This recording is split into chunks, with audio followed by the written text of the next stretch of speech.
Hi, I'm Olivia Jones-Hall. I'm the Youth Programs Coordinator at Literary Arts. I will be reading from The Royal Abduls by Ramiza Koya.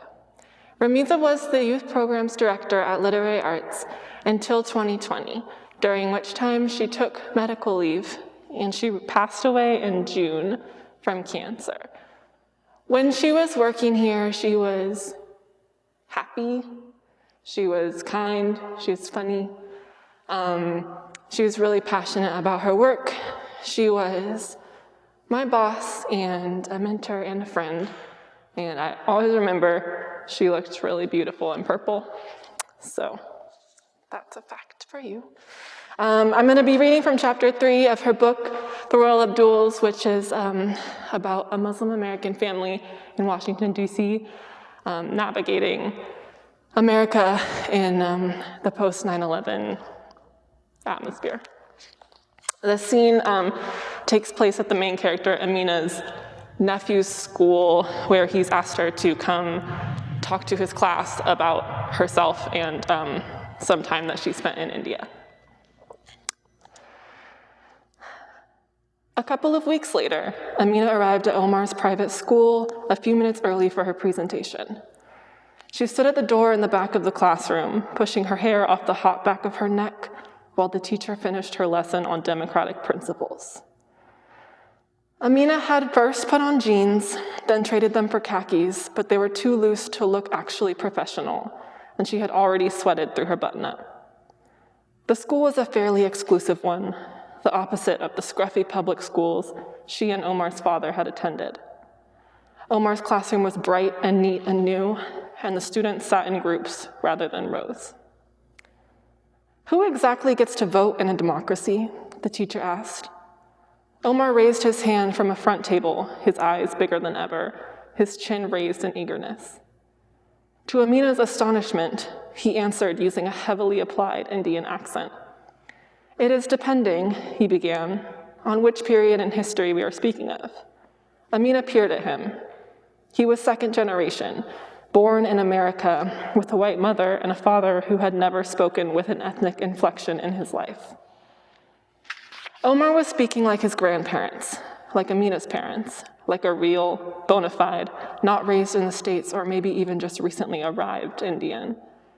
Actually, it seemed a little exaggerated, like Apu from The Simpsons. At first, women, he continued, were not being allowed to vote at all. Amina could barely keep her mouth from dropping open. When she had left the East Coast for graduate school, Omar had been a baby. She'd returned to find him turned into a husky, doe-eyed, pre-adolescent, and now there was this. Two boys in the back nudged each other and suppressed giggles. Amina heard one of them whisper to the other, "No towel heads either." Amina gave a dark look. School, apparently, hadn't changed much since she'd left it. Only the epithets had been varied. She forced herself to wait in silence until the teacher had ended her lesson and called her to the front of the room. "Well," Amina began, surveying her audience of 11 and 12-year-olds. Omar looked to be the only Indian kid in one of only a few non-white kids in a shiny, immaculate-looking group. No snotty noses here. She pulled a little at the hem of her stretchy t-shirt and wished she was somewhere else, or that at the very least, she had inherited a fragment of her mother's innate poise. Instead, she continued with forced charm. "It's great to be here. Today I'm going to tell you about my work as an evolutionary biologist." "Excuse me," a blonde girl in a sparkled butterfly t-shirt interrupted. "Why don't you talk like Omar?" Amina paused. "The question is," she finally said, "why doesn't Omar talk like me?" She looked over at the teacher, who looked back at her with a nervous giggle. She would be no help. "Anyway," Amina cleared her throat, "my dissertation was on a type of moth that lives in the Sierra Nevada mountains in California. I spent 2 years studying them." Sparkle Butterfly raised her hand again. "Is it true," she asked, "that in India, rubies are bigger than apples?" This time Amina looked at Omar, who had the decency to look ashamed. "I wouldn't know," she said, "and today we're going to talk about moths." The girl batted her eyelashes at Omar, and the boys in the back of the class snickered again. Amina launched into an explanation of evolutionary biology and tried to ignore everything else. After all, she told herself, she was lucky not to live in Kansas, where evolution was considered a crackpot theory and rational inquiry a punishable heresy.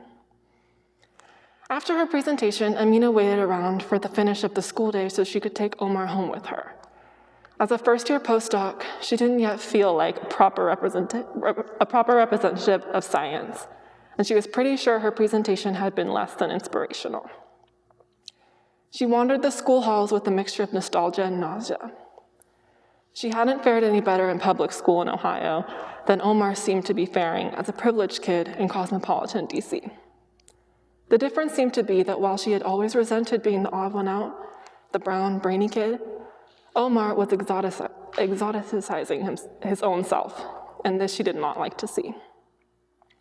Looking around for distraction, Amina found a display of student-made posters. "My family," they all sang at the top. Students had created portraits out of collage elements, cut and paste combined with drawings. She looked for Omar's and found it in the bottom right corner. His poster featured his father wearing a turban and a loincloth, clearly Gandhi, and his mother as Princess Di in white salwar kameez. Omar had drawn himself wearing jodhpur pants and a tiger-striped t-shirt and carrying a knife that looked precisely like the one she'd seen in his room, the one she'd originally given to Mo.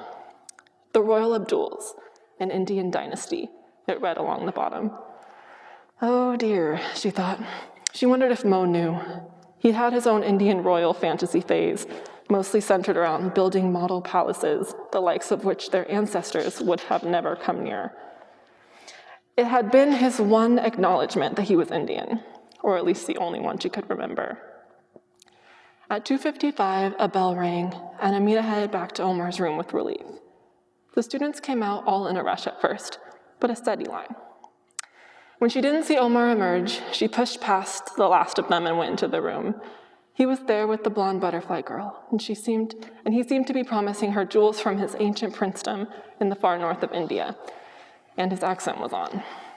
The color is unbelievable, red as blood, and when you look at it really hard, you can see the lives of all the previous owners. It is cursed. All of the owners have come to terrible ends. "Terrible?" little blondie breathed. "Omar," Amina said, "time to go." He followed her obediently as she led him out of the school at a double-quick pace. As they overtook some of his classmates jostling each other in the hall, she noticed that no one said hello to him, nor even took note of his presence. They didn't acknowledge their recently deposed guest speaker either, but it was Omar she felt for. She knew how to be an outsider, but clearly Omar did not. When they got into the car, she waited a few seconds after putting on her seatbelt, trying to think of what to say. "Why do you talk about India so much in school, Omar?" she finally said. She didn't even know how to begin with the accent.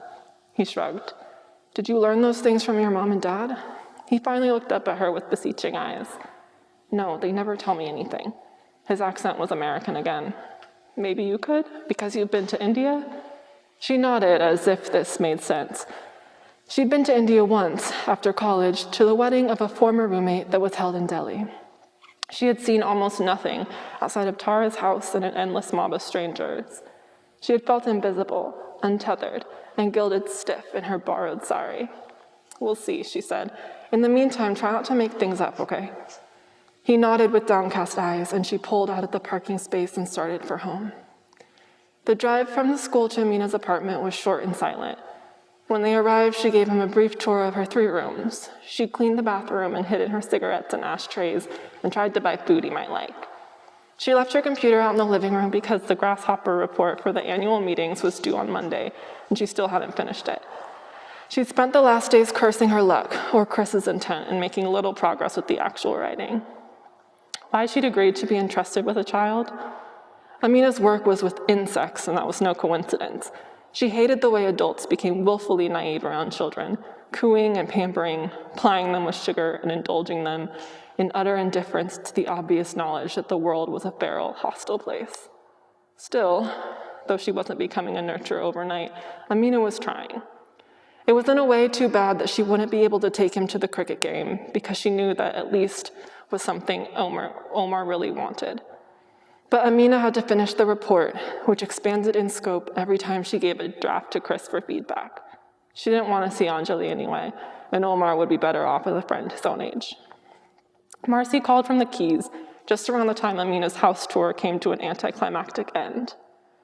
Marcy talked to Omar for approximately 2 minutes, with Omar responding in monosyllables to her questions, and then he moved to the TV while Amina took the phone to her bedroom.